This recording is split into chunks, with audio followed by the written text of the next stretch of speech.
मराठीत तिन्ही भाषांमध्ये बोलणार आहे, कारण काय 3 लँग्वेज फॉर्म्युला आपण लोकांशी बोलताना वापरू शकतो, तो आपल्या शाळेतून जरा बाहेर ठेवला पाहिजे. तर आज मी इथे आलेलो आहे साहेब, मी इथे आलेलो आहे थेट दिल्लीवरून, थेट जंतर मंतर वरून, जिथे अभिजित दिपके 30 दिवसांपासून बसलेला आहे.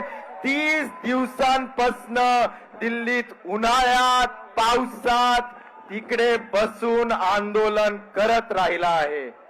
मित्रांनो, 20 दिवसांपूर्वी सोनम वांगचुकांनी तिकडे आपलं उपोषण सुरू केलं. 20 दिवस ते जंतर मंतर मध्ये बसून राहिले. जंतर मंतर आणि पार्लमेंट मधलं अंतर 200 मीटरचं होतं, पण आता ही सरकार बहिरी झाली आहे. तिला काय ऐकू येत नाहीये. पंतप्रधानांचं घर 400 मीटर वरती आहे. अमित शहांचं घर अजून 400 मीटर वरती आहे. पण कारण काय, सरकारची कानं बंद आहेत.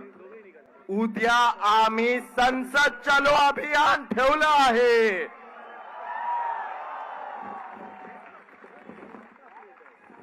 अहो, एक नारा लागतो, जब जब जुल्मी जुल्म करेगा सत्ता के गलियारों से.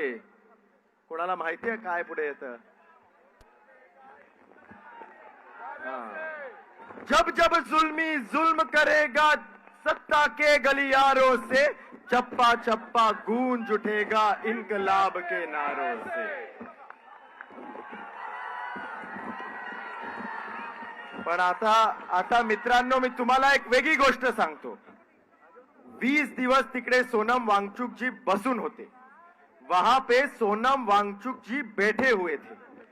पर परसों सुबह 7 बजे उनको वहां से इलीगली उठाया गया.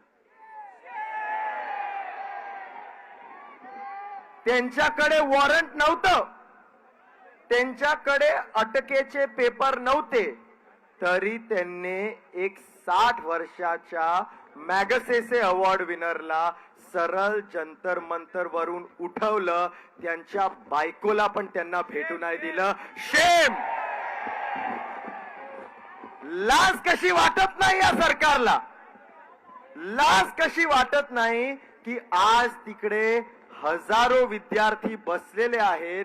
21 मुलांनी आत्महत्या केली आहे यांच्या नीटच्या पेपर घोटाळ्यामुळे. पण धर्मेंद्र प्रधान अजून इस्तीफा देतच नाही.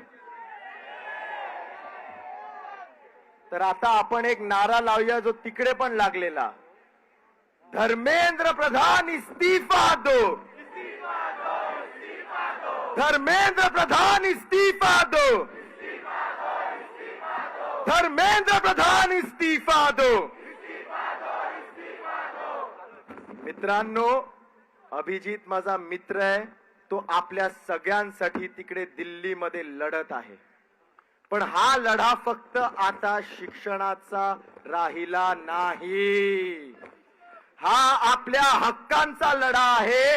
कारण काय, वार आपल्या हक्कांवरती होत आहे.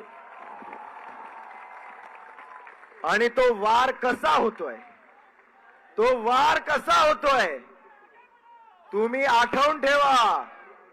हे सरकार अफजल खानाचं सरकार आहे. हे पाठीत खंजीर खूप असतं.